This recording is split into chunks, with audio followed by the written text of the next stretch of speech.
Okay, peace, family. Uh, we are getting ready for the Chris Capehart show tomorrow. It's a magic show. It's a comedy magic show. He's really comedian slash magician, and we're gonna have a good time tomorrow at the Tarot Cafe. So had a chance to interview him yesterday. We're gonna play some of that, but I want to, just to so that you'll know some things. Let you see some things that we have, some things that he has been working on before. So, just to give you, me a picture of some of those things. So this is what's going down. Chris Capehart tomorrow. You don't want to miss it. We have limited space there at the Terra Cafe on 25th Street. And more information, y'all know y'all can give me a holla. So let's do this right quick. Let's go into, let's see. So that's Saturday at 6 o'clock at the Terra Cafe. The doors open at 5, so you can come in if you want to order some food a little bit earlier. You can definitely do that. Let's see, stop screen. Okay, and we are going to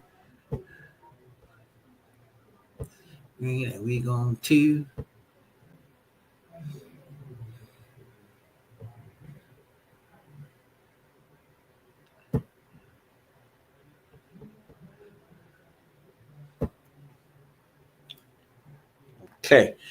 Here's one thing that we did, and this is with the floating table. Let's pull this one up.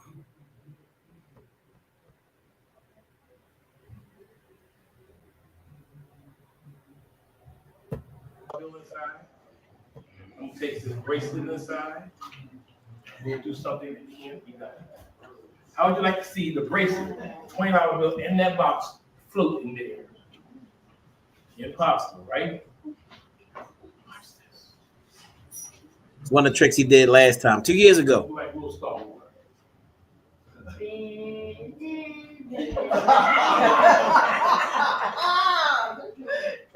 can I tell you? Anything up there? Anything up there? What? I have no idea what that is. It ain't Star Wars. Okay, people? Now, here we go.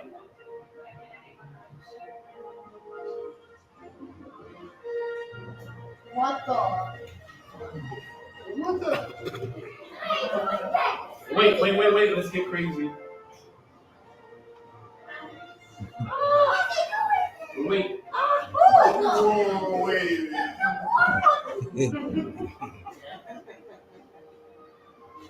Let's do something really cool. So that's just one of the tricks that he will be doing. Well, actually, he probably won't even do that trick because he did that on that day. But just to show that this man is just a great magician, let's get one more, one of these, another trick from Mr. Capehart.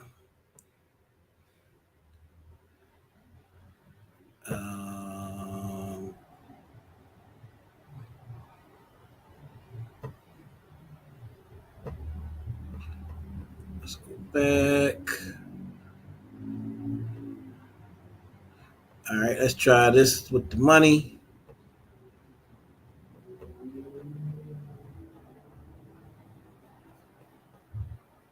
All right.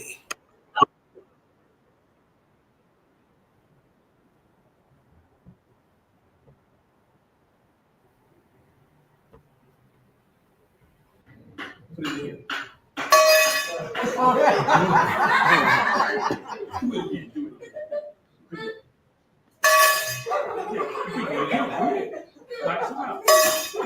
You can do this all day long. It's one of those things that's easy to do. It's one of the possible tricks. You'd be surprised.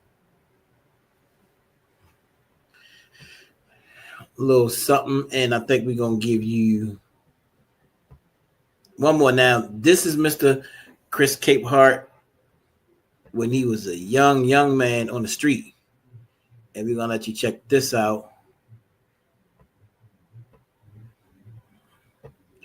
right quick. And that is here. All right.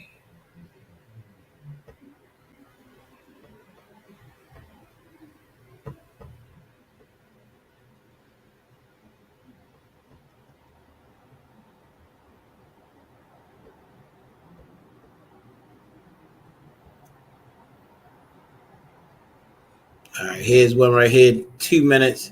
Let you check this out.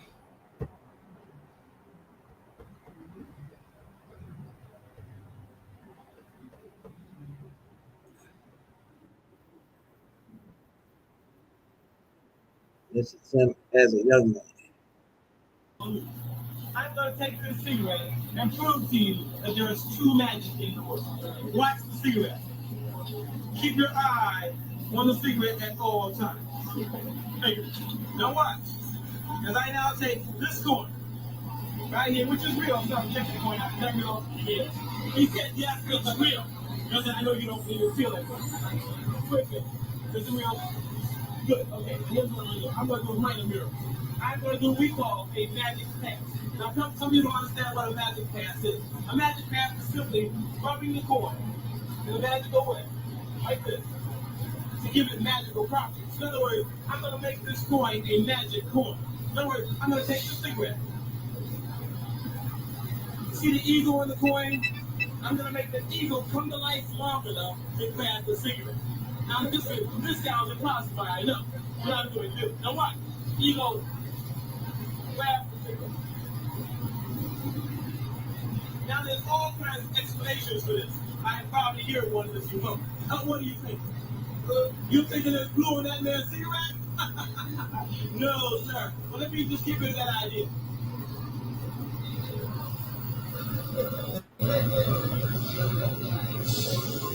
Now, of course, you're saying, can you bring it closer? Why not? You bring it closer. So it looks like we do it. Nobody can actually take a cigarette and put it through a coin. You can't do that.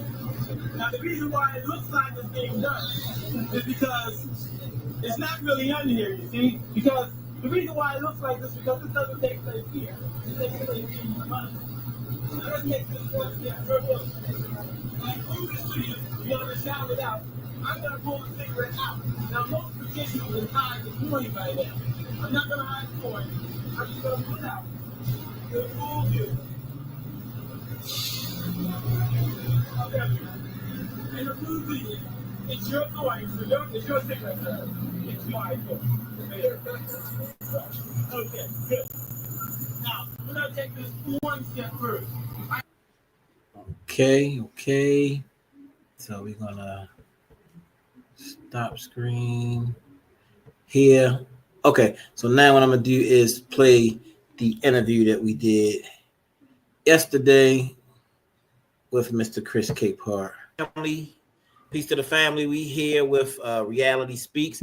Been a minute. We haven't been here in a while, but we do have a guest with you today. This is a different approach that we're actually taking. I met this brother that I have here today. I met this brother because of what a lot of you don't know is that, that I'm into magic. I'm not necessarily a magician. I want to do some things, but I haven't done a whole lot yet in my life. I'm going to turn 50 this year, so it's going to be big some more things. Yeah, the big 5-0, and I think that's when we're going to kind of set it off this year. But there's a brother, but there was a guy here that had a shop, Denny and Lee Magic Shop here in Baltimore, across from where Golden Ring Mall used to be. And I would go there. I was going there for a year or so ago, but he would always do these different events that he would have magicians come to train other magicians. He would have magic shows, different things. And, I saw, I ain't gonna say Mr. Chris. How about I say brother Chris? There you go. I'm gonna be black till the day I die. See, my So I saw brother Chris there. He was one of the presenters there one day. I mean, monumental, excellent. And I'm like, man, this brother is sharp. And I bought some things from him, some different tricks from him. And and then down the line, maybe a year or so later, I would track him down through Facebook, through social media, I would track him down and actually got him to start coming here to Baltimore. And, we started to do some things. Started to do a little, I didn't travel the world with him, nothing like that, but I went a couple places where he would perform at and just watched just how people loved him. Magicians love him. I mean, and just, and he would be to me, and I started calling him, he's like a Michael Jordan of the magic world right now. You know what I mean? He's a guy who has a lot of skill. I really look up to him with a lot of stuff, even though I haven't got to practice the way that I want to because I got so much other stuff going on. But this brother is the truth. And his name is Mr. Brother Chris Capehart. So we have you. How you doing today, sir? They're fantastic, man. After all that build up, I don't know. It's good to have you here because I've always, since I've been young, I always like to play tricks on people. I always really. I really didn't know how to do magic. I like to play tricks on people. Say, something was, my mother would send me somewhere to get something from upstairs, and I'd be like, really? I couldn't find it nowhere. She's like, well, where is it? Then then I'll pull it out somewhere, and she's like, boy, stop playing with me. Or I would be in school playing some kind of trick on somebody, telling somebody that something happened that didn't really happen, and all kinds of stuff. That means it's in your nature. Yeah, exactly. And the other thing is, I always like to make people laugh at the same time. So, and that's the thing. And I ask you too, because I guess being a magician comes with being a comedian at the same time. Is that? Well, everybody's not like that, but I am. I'm a comedian magician. Okay. Well, but everybody, all magicians don't do that. All magicians, no, they'll do straight magic, or that's it, but it's not the same at all. It's not easy to balance both of them, but right. I just happen to be able to do it, so I can work for old or young anytime. So that's another trick to work for a 4-year-old and to work for a 90-year-old all in the same party and still keep them all interactive. Is very difficult, but I can do it. I've been doing it for 50 years. Yeah, I mean that's crazy because I watch people like Eddie Murphy and those people. Right. They say that when you even being a comedian, you got to go work the circuit, and the only thing they worry about is their jokes. That's it. Worry about their jokes. That's it. It's another thing to worry about, jokes and doing a magic trick all at the same time. So you got to make sure you need the knowledge of how to make a magic trick work. You got to know how to get, and once you get it to work, you got to make sure no mistake. Because I do a show at least an hour long, and all that entire hour, I got to think about what I'm saying, who I'm saying, what the type of audience it is. It could be an all Jewish audience. You got to switch up for that audience. Yeah, that's crazy. That's crazy because it's kind of like you, Stevie Wonder, playing the piano and singing all at the same time. I mean, exactly. That's not that simple. No, it's not. It's not at all. So I mean, I give you, like I said, I give you applause. Round of applause for being able to do that because you're very funny. Even me going back watching some of your old stuff, like back in the day. And it was still very funny, very, very funny, and on time and delivering the actual trick. And I'm like, man, this is real talent. Thanks. Good. Definitely. So you're a master magician. What makes you a master magician opposed to being years ago, I could only do one type of magic, and that was I would basically stand outside doing street magic. That's it. That's all I could do. But that was years ago. That's 40-some years ago. Later on, I got into doing close-up magic. That's a different set of magic completely. Then I got into doing children's magic. That's a different set of magic. And then I started getting into parlor magic. And then I started doing nightclubs. And nightclubs is takes away from everything. But now you got to be sexually funny. You got to be adult funny. That's a whole new ballgame.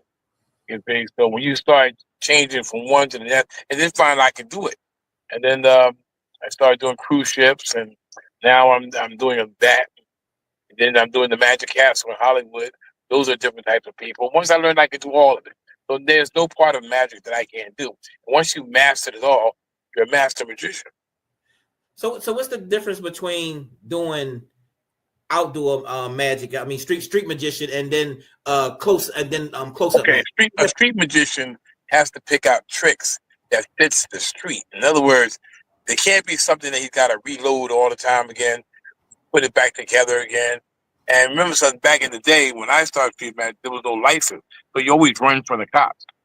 You always run from the cops. The cops don't want you in the corner They think pickpockets, they think anything, but it was a negative thing. So when we got magic that we can do and keep running, so I had to come up with magic tricks that fit what I was doing in the street. That I didn't have to put a table down or nothing, keep them on moving. So that's street magic. Street Wow. magic is lucrative. Street magic is very lucrative. You can make a lot of money doing street magic, but you can't pick out something that you got to carry, something heavy. You can't pick out because there's all kinds of tricks in the world. You can't pick out a zigzag. You know what I mean? You can't Wow. pick up huge. It's got to be pocket tricks, things that you can do in a hurry, and you have to also learn how to approach people who do not want to talk to you. Remember that these people are walking by, mind their business. So you yourself, you're going somewhere, you're going to your barber shop, you're busy, right? You get Right. in your barber, and then somebody stops you in the street, says, "Excuse me, sir, would you stop for a moment? Let me take 5 minutes of your time." And then you in a hurry to go someplace, right? So I got to find some way to be so charming that you want to stop and watch me 5, 10 minutes of magic. Come on, not Right. that simple, is it? Right. But Right. I developed the skill to stop people who are going anywhere and make them stop and watch me for 15 minutes, and then make them pay me be happy. They're so happy that they stopped and watched. They give me five, $10, $20. Wow. Yeah, So let by me the ask, time you add it up, you got a lot of money. wow. So let me ask you this: how did you get started? How did you get into magic or wanting to do magic trick? What happened? Well, I met a guy named Earl Presto Johnson. He's a black magician, but he was very light skinned. And I didn't know he was black at all. I didn't know. I went to a show and they introduced him as one of the first African American magicians. And I said, "Where?" This guy comes out. I go, "Wait a minute." Then I found out little by little. I kept looking at him. He is black, ain't he? I said, then I watched him work, and I was falling out because he was so good. It made me like going, "Oh God." And I didn't want to be a magician. All I wanted to do was learn one of those tricks he was doing. He was doing this little ball trick that appeared in people's hands. And I said, I'm not going nowhere. I'm going to follow this guy around, man. So I waited for him to come outside the show, introduce myself to him. And that moment on, I said, "Look, man, aren't you heading to get something to eat?" He said, "Yeah." I said, "I'm going to go with you." So I went with him, sat down, had dinner with him and all that kind of stuff, right? And he paid for all the food and everything else. And then he showed me a trick. He showed me a trick, and then he taught me how to do it. I went, "Uh-oh, this is good. I can do this." That moment on, man, from that moment on, I just kept on doing it. Wow. Yeah. Wow. It But was fun. I wasn't doing it for money. I was doing it because it was fun. right. And At that's that all point, it was. were you in another career at that particular Oh, time? yeah, I was working in a law office for about 19 lawyers as they had a mail room, and I was in charge of the mail room. And what I would do is I would learn these tricks, and I'd be in the mailroom showing everybody tricks. And then one day, Mr. Felston, one of the lawyers, asked me to come to his house and do it. And at that time, I was getting paid like $600 a week. But what happened was funny because he invited me to his house. I did like I must have spent some decent money, but I don't think I did more than about a half an hour magic show with a real rabbit. And so after the show was over with, later on before my paycheck, there was like $200 extra in my paycheck. Hmm. I was like going, "Whoa, what's this?" So he said, "For the show you did the other day, it was really good." And yeah, so I was like, "Oh, okay." Right. Next time he recommended me to some other people, some more lawyers. And I started going out on the weekends doing these shows, doing their kids shows, and I was making like $200, sometimes $300 every time I did it. And I thought about it for a minute. I'm making this money, but I'm making it for an hour's work. To make that $600, it took me 40 hours Mm. to make that $600. It took me 2 hours to make Right. $400. The math didn't make sense to me. So I said, I'm gonna learn some more tricks. And that's it. Okay. Sounds good. Now, let me ask you this. So you are, if I can say your age, what, 70, 75. 75. So you've been doing magic since what, the I've 70s? been doing magic for 50 years exactly. Okay. Okay. So when I was so take 50 years off of it, 20 years old. So please tell me how it was coming up as a black magician. Did you face a lot of racism? Was you? I mean, Nah, you know what's so unique about black magicians? People look at them as, wow, here's something that we never had before, and they kind of like thrilled about it. right, So it's unique. It's so unique, and I mean, even today, that you can probably count how many professional black magicians there are. You know, there's not that many professionals. There's guys who can do tricks, but to make an actual living at it, no, there's not that many. I doubt there's 10. I doubt there's 10 all over the world. wow, Only because learning magic, as you say, you know some tricks yourself, right? So just like you, there's other people like you in the world too. They learn tricks. Everybody learns tricks, but can you actually do it and get somebody to pay you, right, let's say $5,000 right, for an right, hour? right, You know what I mean? That's a right, whole new ball game. There's a show in Baltimore. I mean, in Pittsburgh, right there, that pays what per week, per month, pays something like $30,000 a month. woo, They only hiring professional musicians. right. Big difference, and that's all around the world. Same thing. Mm. So even you said that it's only maybe about 10 About black 10 magicians, professionals. professional black magicians around. But the rumor has, I mean, and I'm sure you probably have this book, the Conjure Times, and it talks about Yeah, yeah. black magicians were the The, first magicians like in America, the period. first magicians, I'll tell you, the word magician is the problem. The word magician is the problem. Okay. All right. See, the somebody who started this stuff, started the bigger illusions, and said was Brown, Henry Box Brown. Right.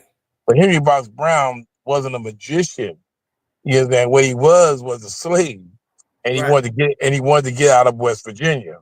I mean, uh, Richmond, Virginia, and he just got an idea. They made the mistake of teaching him to read and write, which was against the law. Right. So since he learned to read and write, he knew how to make out a shipping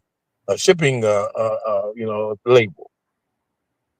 So he took a box, made a shipping label that said Philadelphia on it, got inside the box and lived inside that box until that box which was not easy to do now because the box ain't that big.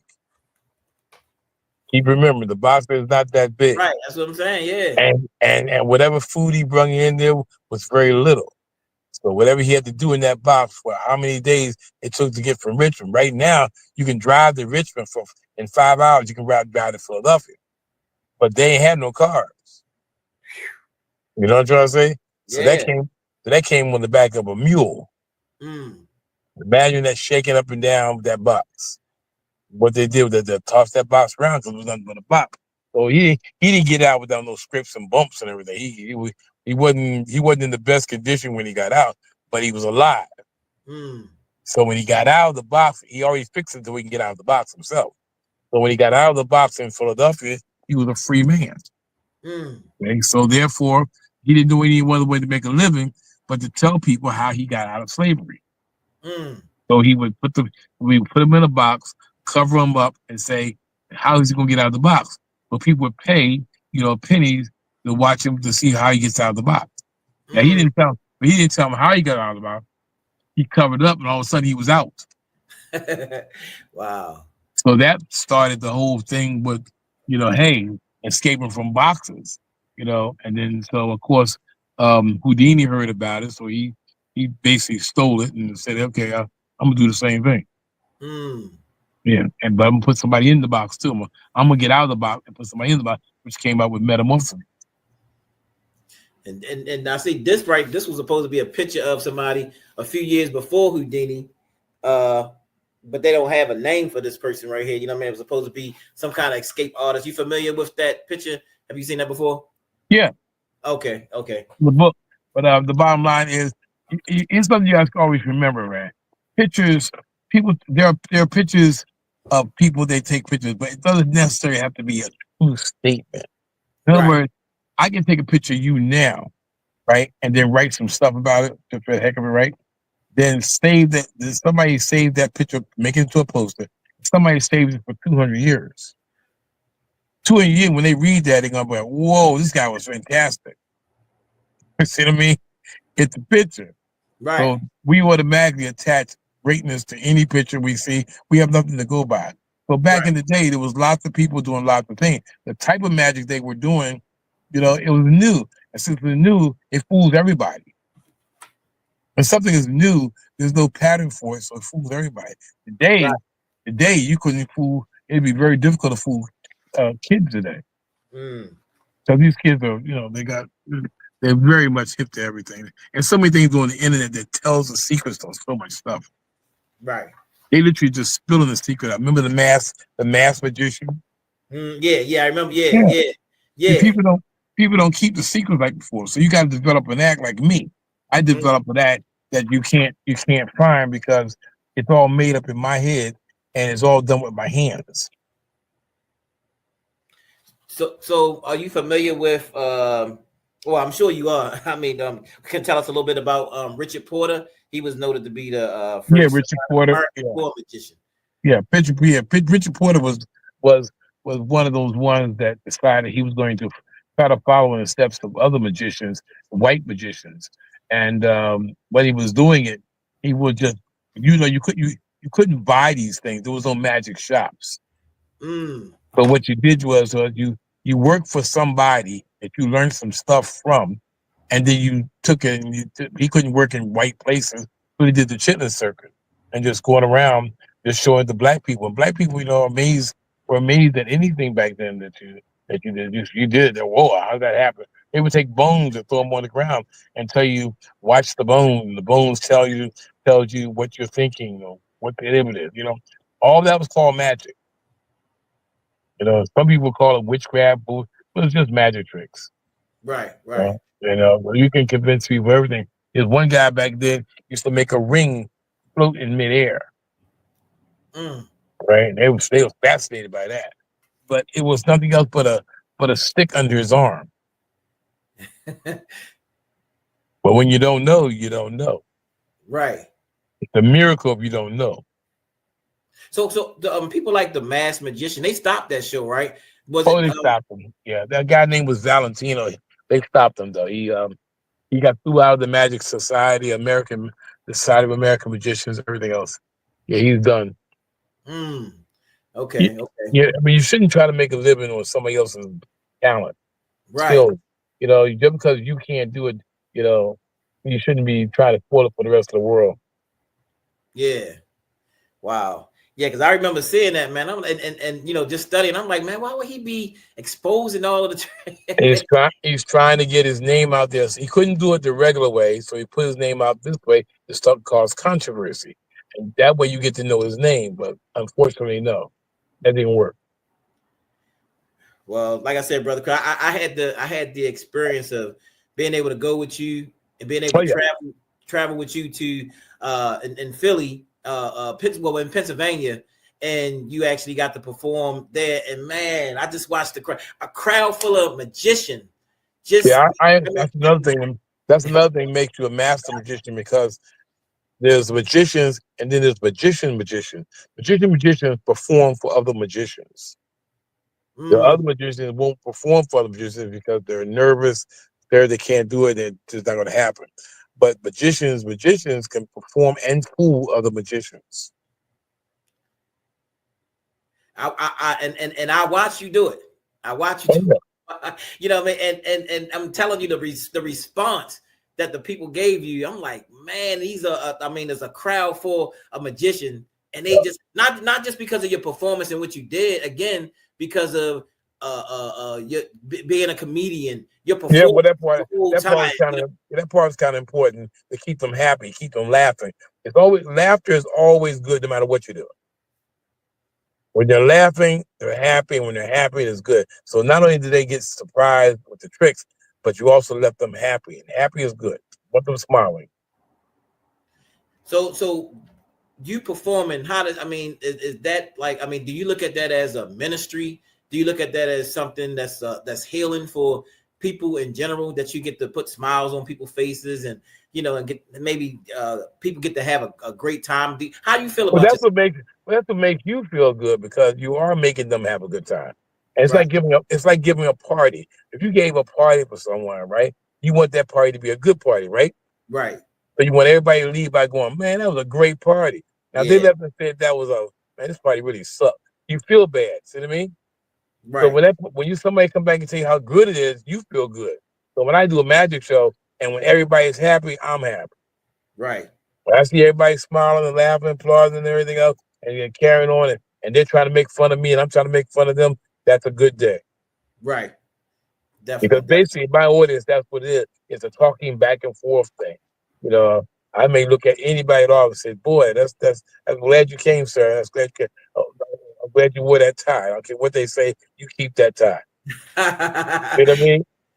And like you said, it's something special about being able to have children and Right. adults in the same room And and that's hard. satisfy the children and the adults at the same time. I mean, Now your job is to keep all those people happy, from the that's smallest one to the oldest one. yep.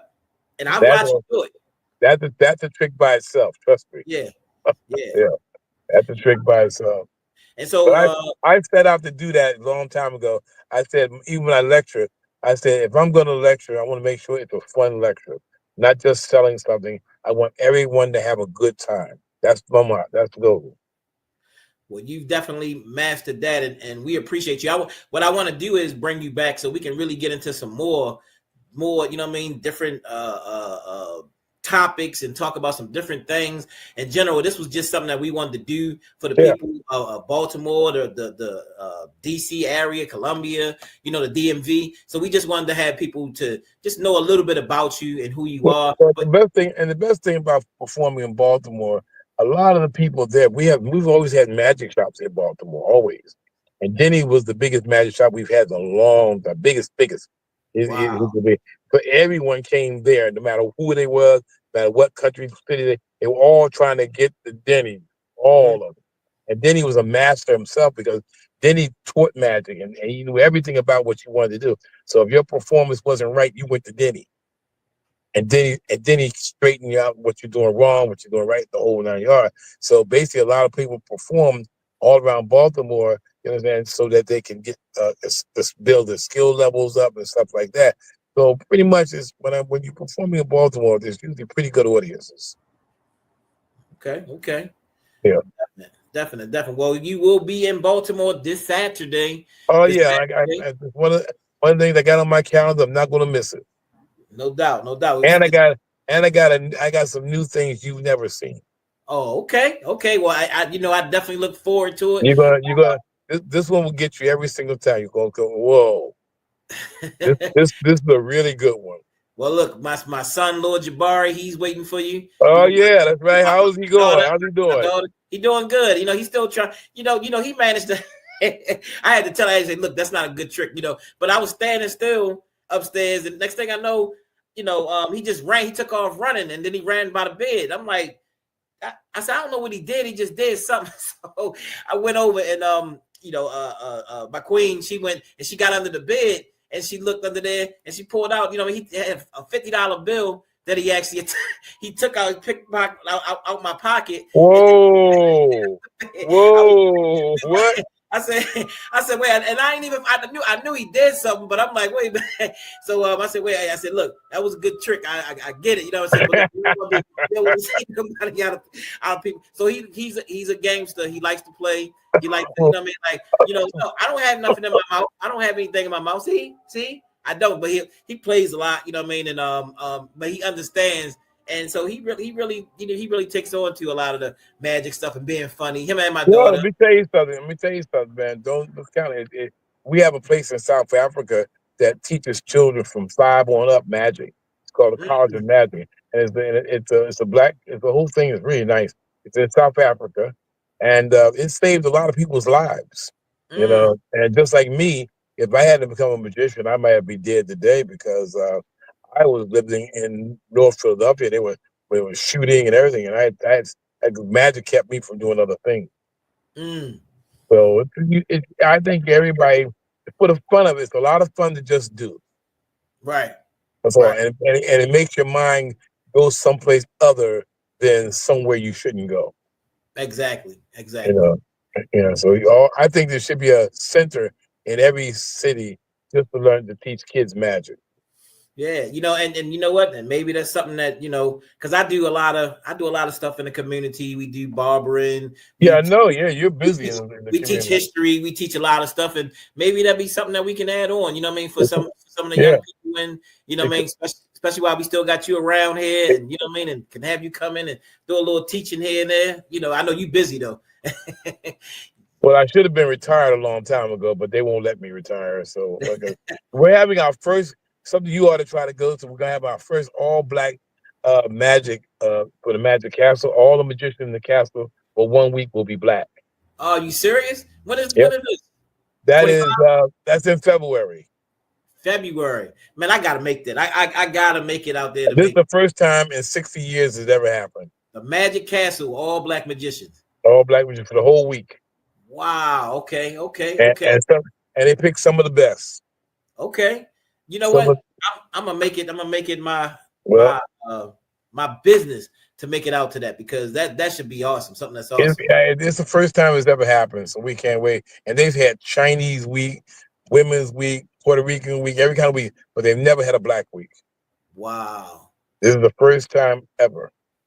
Wow. I know, so it's going to be something else. Trust me. Okay. Well, So you know what? I can't wait for it. We gonna make that.